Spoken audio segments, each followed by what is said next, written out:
여기 이제 제목이 금융 자본으로부터 산업 자본의 보호라는 제목으로 말씀을 드리겠습니다.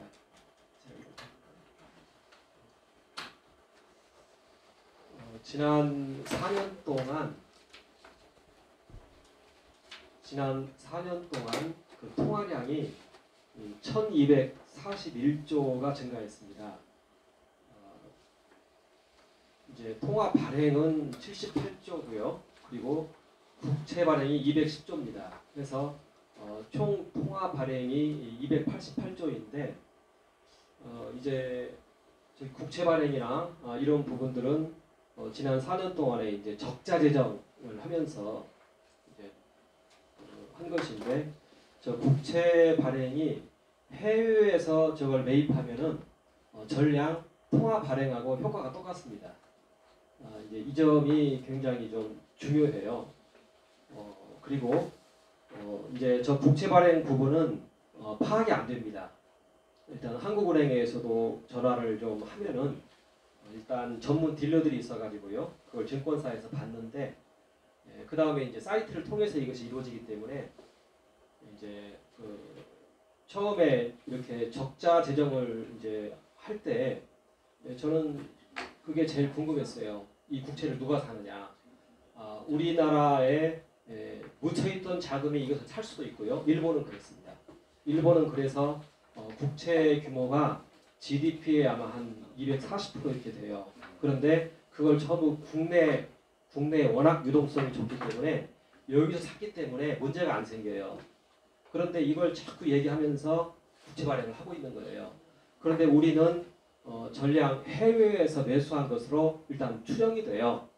이것은 제가 이제 저는 아무쪼록 이런 데이터를 가지고 좀 이제 국회에서도 좀 이렇게 협의를 좀 하고 싶은데, 이제 한국은행 전화하면은 이게 파악이 안 됩니다, 이렇게 얘기를 해요. 그러니까 이제 각 증권사에서 그걸 소진을 시키기 때문에 그렇게 되는데, 대체적으로 우리가 이해할 때는 거의 해외에서 이것을 매수해요. 그리고 서로 예의가 돼 있고 그런 상태에서 매수하는 것이기 때문에 저는 이렇게 이해를 좀 하고 있어요.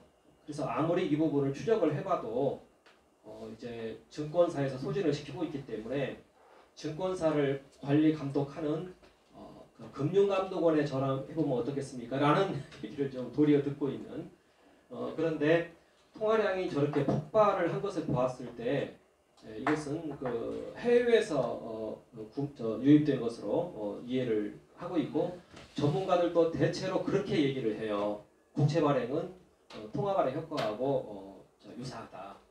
그래서 인플레를 야기시킨다, 이렇게 얘기를 해요. 이제 이 단서 하에 이야기가 시작되는 것이니까 조금 이해를 좀 해주시길 바라고요. 이제 예를 들어서 288조가 이제 그 시중에 유통이 되면은 저게 예금이 되는 겁니다. 이 원리를 좀 한번 먼저 이해를 하셔야 돼요. 예금이 되면은 은행에서는 예금 이자를 주잖아요. 그렇기 때문에 기를 쓰고 이걸 대출을 해내는 거예요. 이것을 지급준비율이라고 그래요.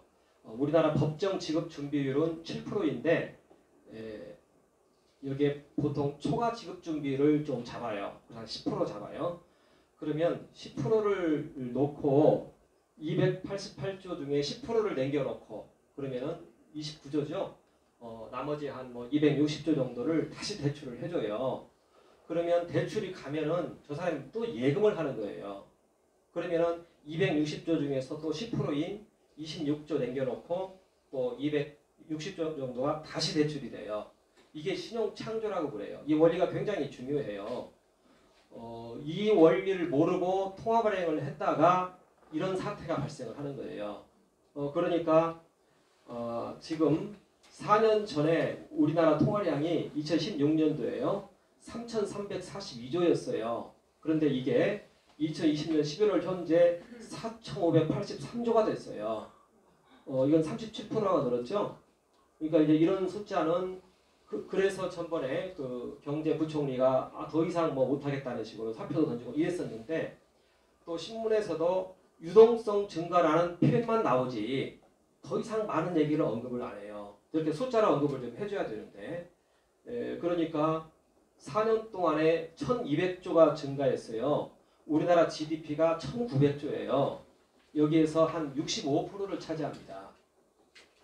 그러면은 이게 이제 통화량이 증가를 했는데 저게 지금 부동산을 친 거예요. 이걸 정확하게 아셔야 돼요. 왜냐면은 금방 제가 말씀을 드렸다시피 통화량이 들어오면 은행에서는 이것을 밀어내야 되는 거예요. 대출을 통해서.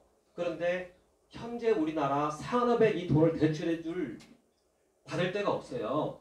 부동산 대출로 가는 거예요. 부동산 대출로. 그렇기 때문에 부동산 담보 잡고 대출을 하는 거죠. 그래서 신용 창조가 거의 부동산에서 일어났다.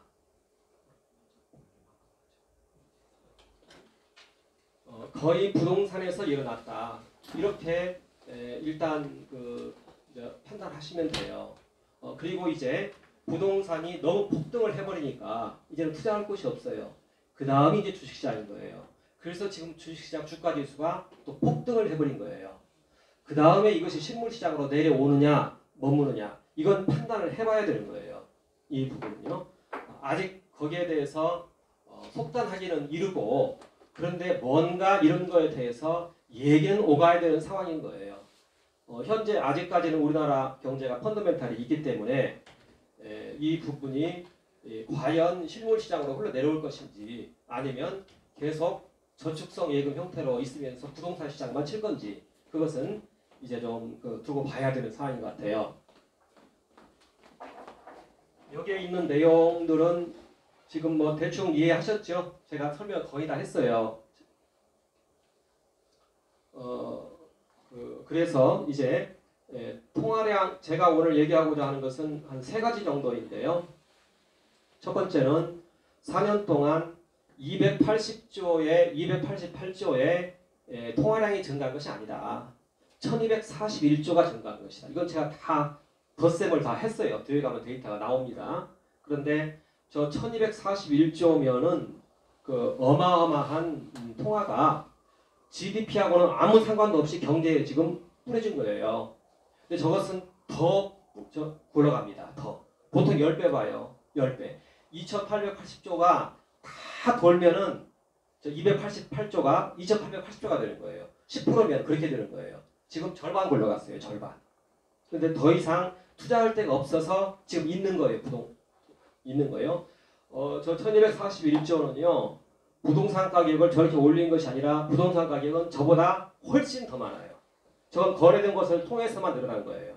그렇죠? 거래 안 된 부동산도 많이 있어요. 그렇기 때문에 중산층이 이번에 몰락을 한 거예요. 그러니까 집값들이 다 2배씩 뛰어버렸어요.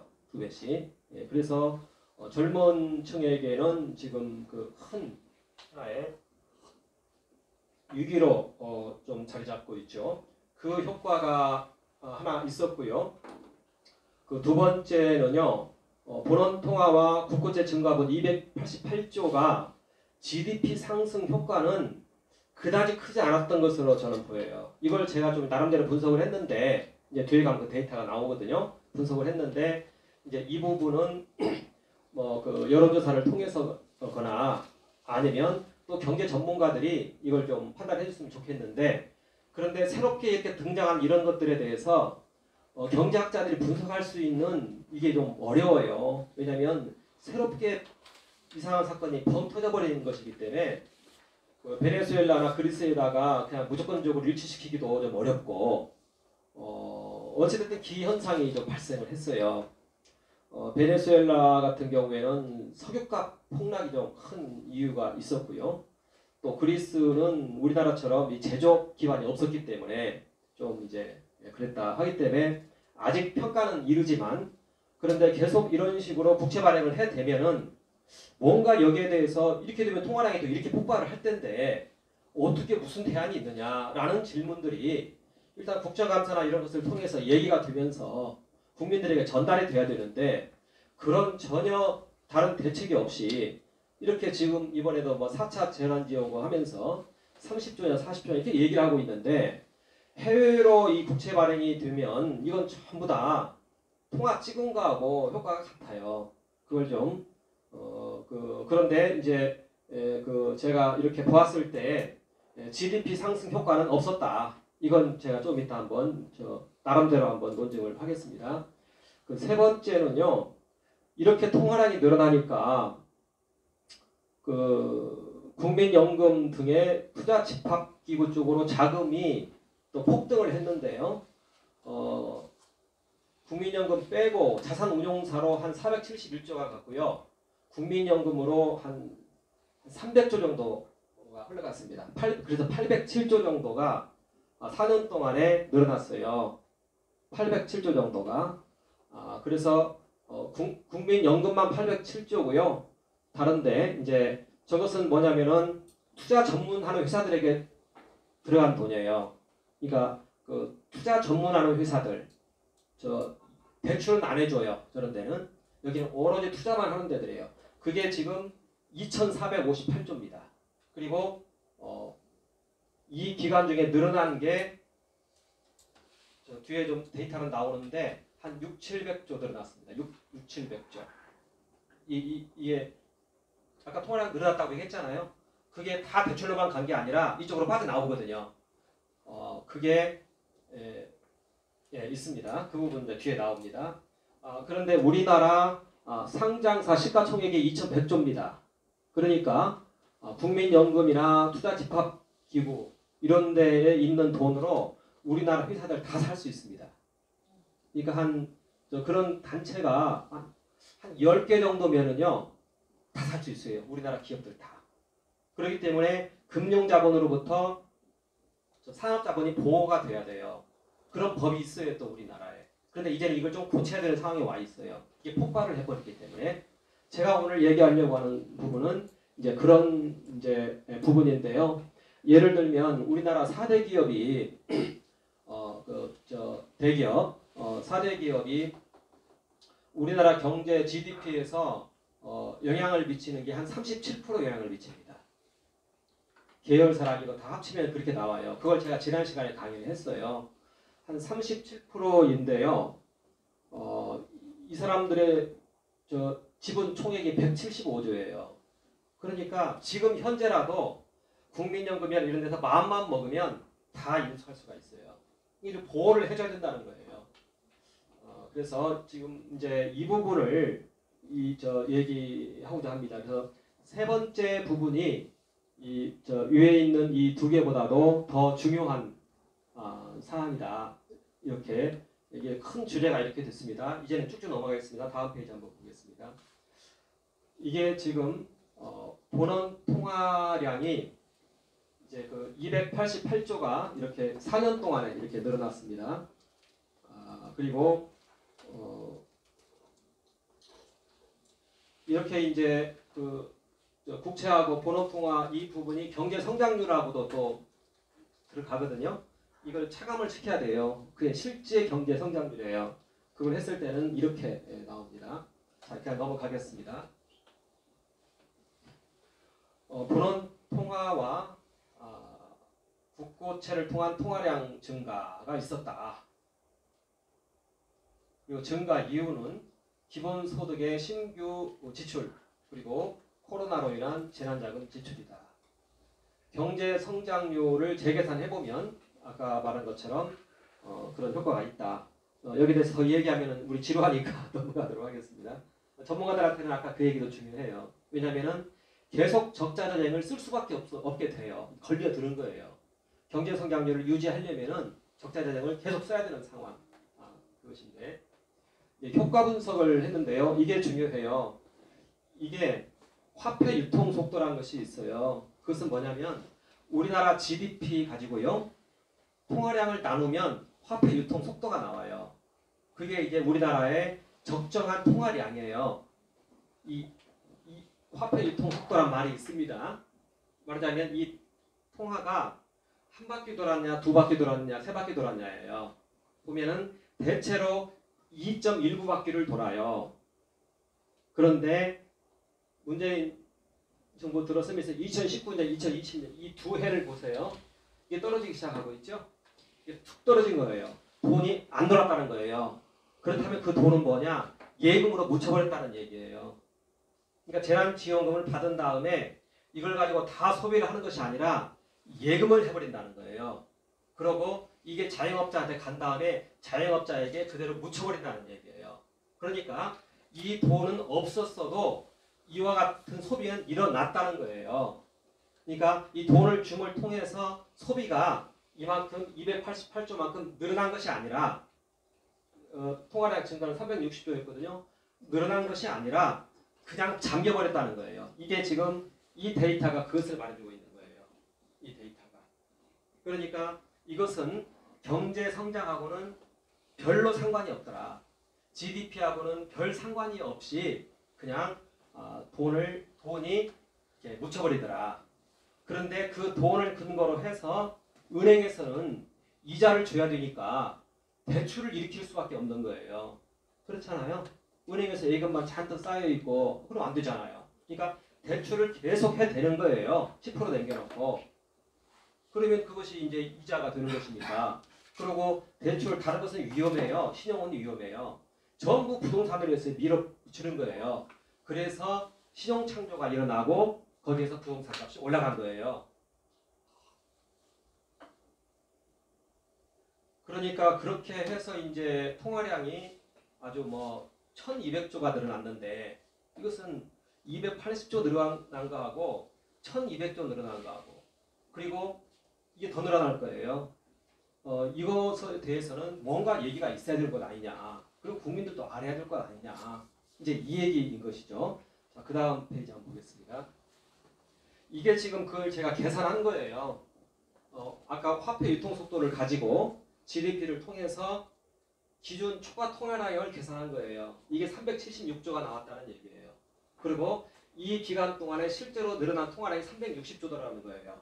이 두 개가 비슷한 걸 놓고 봤을 때 이게 오버된 것이다.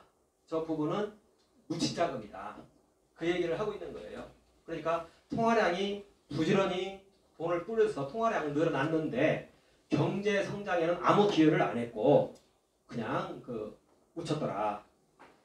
이제 인플레만 야기되는 상황으로 갔더라. 이렇게 되는 것입니다. 그 다음 페이지 한번 보겠습니다. 그런데 여기에서는 아까 그 표를 작성한 이 하나의 이제 전제는 화폐 유통 속도는 일정하다. 실제로 그래요. 씀씀이도 비슷하고요. 돈이 더 이렇게 푼돈이 늘어났다고 해가지고 소비 행태 자체를 바꾸진 않아요. 있는 돈 가지고 그냥 쓰는 그 흐름 따라 가는 거예요. 그 얘기입니다. 이것을 검증하고자 한다.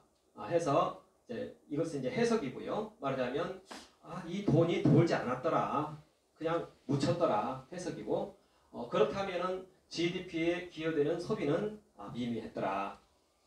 이것은 이제 검증을 아까 제가 숫자 가지고 얘기를 했고 그런데 이제 이 부분에 대해서는 이제 경제 전문가들이 비판을 좀 해줘야 되는 것이고요. 왜냐하면 비판 받을 수 있어요. 그리고 이제 그렇게 되어집니다. 그리고 이제 전문가들은 그리고 이제 국정 운영하는 사람들은 이런 내용들을 좀 뭔가 국정조사를 통해서건 뭐를 통해서건 얘기는 돼야 된다. 사실은 지금 젊은이들 같은 경우에 큰 낙담 가운데 빠져 있거든요. 예, 그 다음 페이지입니다. 효익은 기본소득을 받은 자들에게는 안정감을 좀 줍니다. 그리고 또 이것이 나중에 소비로 나타나서 GDP에 영향을 미칠 수도 있다. 그런데 그렇게까지 커 보이진 않습니다. 있는 그 소비 패턴을 유지하지. 그렇습니다. 지불해야 될 대가가요. 신용창조가 발생해서 1241조 원이 증가된다. 부동산에서 나타난 대출로 보인다. 산업활동으로는 무관하다. 그래서 부동산 가진 사람들에게는 유리하게 작용을 했습니다. 크게 작용을 했어요. 집값이 2배가 돼버렸으니까요. 그런데 그 외의 사람들에게는 이건 보이지 않는 세금으로 영향을 미쳤다. 중산층의 꿈을 앗아갔고 주식시장의 주가지수를 올렸다. 이게 실물시장의 인플레이션으로 올 수 있습니다. 그 부분은 아직 저는 확단을 잘 못하겠어요. 그런데 저기 장바구니 가격이 많이 올랐다는 얘기는 제가 들어요. 저희 집사람한테도 이렇게 보면은 카드 결제되는 것이 달라요. 그래서 왜 이렇게 많이 결제됐냐 그러면은 장바구니 물가가 달라졌다 이렇게 얘기를 해요. 영향을 미친다고 봅니다. 그 다음입니다. 4년 동안 증가된 통화량이 본원 통화와 본원 통화는 돈 찍어낸 걸 말해요. 그것은 78조가 그 표 어디 있으니까 그거 보시면 됩니다. 그 다음에 M2라는 것은요 1년만기 정기예금까지. 그런데 통화량 증가 저것은 실제 있는 돈 그게 1247조 원이 4년 동안 늘어났더라. 아까 다 얘기 드린데요. 총 통화량 증가의 타 지표와의 비교로 봤을 때 평생토록 우리나라 건국 이후로 만들어진 돈이 있는데요. 그 중에 37%가 지난 4년 동안에 만들어졌습니다. 4년 동안에 우리나라 모든 돈의 37%가 지난 4년 동안에 만들어졌습니다. 저런 데이터에 대해서는 뭔가 그 신문 기자들도 뭔가 의견을 내놓아야 돼요. 괜찮다랄까 아니면 이 정도에 그치자랄까 이런 거에 대해서 전문가들이 얘기를 해줘야 되는 거예요. 그리고 이제 저도 나름대로 이것을 국회나 이런 데에서 왜냐면은 방송을 안 해주니까요. 아무리 얘기를 해도 신문 기사에서 안 다뤄줘 버리면 그만이잖아요. 그래서 아무쪼록 이런 부분들은 저게 문제가 있는지 없는지에 대해서 국회의원들이 좀 국정감사를 통해서 질문이라도 하고 좀 그렇게라도 해서 알기는 해야 될 것 아니냐 이런 얘기가 좀 있습니다. GDP의 65%에 해당하는 금액이고요. 보통 통화량은요 GDP 성장률만큼 증가하는 거예요. 그래야 인플레가 발생 안 하는 거예요. GDP 통화를 찍어낼 때요 이렇게 계산을 해서 GDP 성장률 보고 그만큼 찍어내는 거예요. 그랬을 때 너무 이렇게 폭발을 했다. 그 다음 페이지입니다. 그러니까 이제 대체로 보면은요, 288조 돈 찍은 거하고 국채 발행한 거 했을 때 이것만 생각한 것 같아요. 이것만. 그런데 돈은 그렇게 돌지 않아요. 신용 창조를 통해서 이번에 나타난 신용 창조는 4.31이었습니다. 4.31. 그런데 여력은 가지고 있어요. 이것은 10배까지 올라갑니다. 10%면 직업준비율 10%면은 그 다음에 여기에 있습니다. 이게 1241조인데요. 이것은 제가 이런 자산운용사 신탁에서 생명보험 많이 있어요. 이거 다 더한 거예요. 이제 이거 한국은행 가면 이 데이터가 있습니다. 해서 이것을 다 더한 거예요. 많이 생각했어요. 여기다가 집어넣은 거예요. 맨 위에 있는 두 개는요. 저기 금융기관. 여기 있는 부분들은 이제 비금융기관.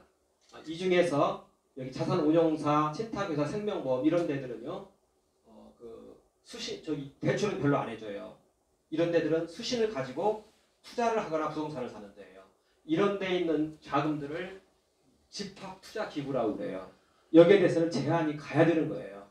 여기에서 지금 그 다음 페이지 있습니다. 아까 이제 제가 한 얘기 드리겠네요. 총 통화량과 증가된 통화량, 부동산 가격과 주가지수 폭등을 일으켰다. 신용 창조는 대부분 부동산 대출을 통해서 일어난 것 같다. 그리고 그러니까 부동산 가격을 이렇게 치는 거죠. 지금 자금이 오히려 구분되는 것이 유익할 수도 있다. 저게 무슨 얘기냐면요. 이 통화량 1240조 늘어난 것이 그냥 계속 부동산 시장에 머물러 있어버리면 그냥 그것만 튀고 말아버리는데 이게 흘러내려오면 이제는 뭔가 이상이 생기는 거예요. 그래서 자금이 오히려 구분되어서 있는 것이 유익할 수 있겠다. 이렇게 제가 한마디 써놓은 것이고 이런 부분들을 이제 경제학자들이 분석을 하고 뭔가 얘기를 해주고 이제 그렇게 돼야 되겠죠. 왜냐하면 저게 이제 인플레로 넘어오면은 대책이 없거든요. 인플레로 넘어오면은 현재의 인플레이션 현재까지 일어난 거 있잖아요. 저거 못 잡습니다. 이제 돈을 1200조를 회수해야만이 잡히는 거예요. 국채를 갚는다고 잡히는 게 아니에요. 저것은 이게 민감한 거예요. 국채를 갚는다고 해서 잡히지 않아요. 저것은요. 이미 돈이 풀려버리기 때문에 1200조를 회수해야 이것은 잡을 수가 있어요. 그렇기 때문에 통화를 찍어가지고 이렇게 된 이것은 다시 담을 수 없어요. 갚아도 소용없어요. 1200조를 다 회수를 시켜야 돼요. 그러면 다 기업들 부도나죠. 그죠? 그렇기 때문에 돌이킬 수 없다. 돈을 한번 찍어가지고 국채 발행을 해가지고 늘어난 부분은 이걸 갚는다고 해서 되는 것이 아니다. 그리고 이미 늘어난 통화량은 지금 포텐셜을 계속 가지고 있어요. 아까 제가 10이라고 그랬잖아요. 지금 4.3 나왔어요. 그죠? 이거 더 갈 수 있는 거예요. 그렇기 때문에 이게 지금 주식시장 흘러나왔는데 저게 이제 실물시장으로 나올 거냐 말 거냐 이런 문제가 있는 것이죠. 그죠? 실물시장 효과, 실물시장과 구분되어 지속적으로 금융시장에 머물면 해치지 않을 수 있어요. 반영되면은 이제 인플레가 이제 야기가 돼요. 그렇죠? 그 다음 페이지. 그래서 금융자본이 이렇게 폭발을 한다. 금융자본이 폭발하는 이유는 이 재정정책, 관리통화제 하에서 돈을 찍어낼 수 있고 국채 발행해가지고 풀 수 있는 것. 이것 때문에 금융산업이 실물시장보다 폭등을 한다. 그렇기 때문에 이것을 그냥 놔둬버리면 금융자본이 전부 이것을 삼키는 것이다. 그래서 이것을 보호를 해야 된다. 산업자본을. 원래 금융자본의 성격은 가계에서의 저축과 기업의 투자를 중개하는 역할이 금융시장의 본질이에요. 그런데 투자 집합기구들이 생겨나고 있어요. 그것을 한번 이제 보는 것입니다. 여기에 지금 제가 그 내용을 얘기했습니다. 그래서 금융기관이 일반 예치금의 운영인지 아니면 투자 목적의 펀드인지에 따라서 별도의 관리가 요청된다. 특히 공공기관의 예치금이 폭발하고 있고 지금 펀드가 유행하고 있어요. 저 펀드 뒤에 국민연금하고 산업은행이 자꾸 돈을 내고 있어요. 프라이빗 에쿼티 펀드라고 들어보셨을 거예요. 그러니까 관리 안 되는 쪽으로 이렇게 우회해가지고요. 지금 우리나라에 있는 유일한 법이 금융기관이나 투자집합기구는 10% 이상 동일 회사에 못하게 이거 딱 하나 법이 있어요. 그런데 이 돈이 다른 데로 간단 말이에요. 그래서 이렇게 우회해서 들어온단 말이에요. 이 부분이 지금 이제 좀 문제가 되고 있는 것 같아요. 그 다음 페이지입니다. 이제 증가된 유동성이 아까 1241조라고 그랬잖아요. 말하자면 통화량이 늘어난 게 도대체 이 1240조가 어디로 흘러들어가는가를 제가 좀 추적을 했어요. 했더니 770조는요 정상적으로 활용이 됐어요. 그래서 대출로 나갔어요. 대출로. 그 다음 페이지입니다. 그러면 1241조에서 나머지 뺀 거 471조가 어디로 갔느냐? 저기에 저리 갔습니다. 저기는 이제 주로 투자하는 데예요. 투자하는 데. 이 정도 471조면 뭐 어마어마한 돈이에요. 그 다음 페이지 한번 보겠습니다. 이번에 늘어난 게 이 세 개가 471조고요. 국민연금 여기 안 잡힙니다. 그래서 제가 추가로 넣었습니다. 국민연금은. 해서 2016년도에는 순수신고가 1700조였는데 4년 지난 다음에는 2400조가 됐어요. 그리고 4년 동안 이런 기관에 늘어난 게 677조입니다. 그죠? 이런 돈은 우리나라 기업들을 얼마든지 투자할 수 있는 돈이에요. 그렇기 때문에 여기에 대해서는 법률로 잡아줘야 되는 거예요. 우리나라 아까 4대 기업 얘기했죠. 거기 대주주가 가지고 있는 게 175조밖에 안 돼요. 이런데 몇 개만 그냥 하면요. 교육은 바로 교체하는 거예요. 그렇기 때문에 이런 부분들은 법률로 보호가 돼야 돼요. 이제 왜 그러냐면요. 좀 이따 물론 얘기를 하겠지만 러시아가 이렇게 했어요. 러시아가 푸틴이 이제 정권을 잡았잖아요. 러시아는 헌법을 고치지 않았어요. 옐친이 자유민주주의로 해가지고 헌법을 고쳐놨거든요. 국민투표를 해가지고. 그런 상태에서 헌법은 고스란히 놔둬요. 건들 필요도 없어요. 그렇게 하고도 사회주의로 갈 수가 있어요. 러시아가 그렇게 했잖아요. 로스네프트하고 가스프롬을 인수했어요. 먼저 국가자본으로. 뭐 금융기관 돈이 들어갔는지 뭐가 들었는지 모르겠어요. 그런데 이 두 회사를 잡았어요. 먼저. 이 두 회사가 챔피언 회사예요. 기업이에요. 가스프롬하고 로스네프트. 하나는 석유회사, 하나는 가스회사거든요. 이 두 개를 잡아가지고 M&A를 확 돌려버린 거예요. 2년 6개월 안에 대기업들을 다 부결시켜버렸어요. 이게 가능한 거예요. 이제 제가 필요하면 제 책에 이 내용 한번 이제 드릴 수도 있는데 어찌됐든 그 다음 페이지 좀 이따 별로목을 한 번 더 나오니까. 그래서 우리나라 산업자본은요 2130조, 이게 주식 상장사 시가총액이 2130조입니다. 2130조. 그러니까 아까 있는 몇 개의 그 금융기관들만 딱 연합을 해도요 우리나라 자산운용사가 몇 개 안 돼요. 몇 개만 딱 해도 이거 다 살 수 있어요. 기업들. 잠깐만. 예. 방금 러시아 얘기했죠? 예. 끝나고 할까요? 예. 자, 그 다음에 러시아는 대기업만, 중소기업 말고요. 중소기업은 민영화 그대로 되어 있어요. 그 다음 페이지 한번 보겠습니다. 우리나라 하이테크 대기업, 이게 이제 여기 4개 회사예요. 4대 회사. 대주주 시가총액이 175조입니다. 연금이 한 73조 정도 가지고 있고요. 그 다음 페이지 한번 보겠습니다. 대기업 최대 주주와 국민연금의 대립. 제목이 적절한지 모르겠는데요.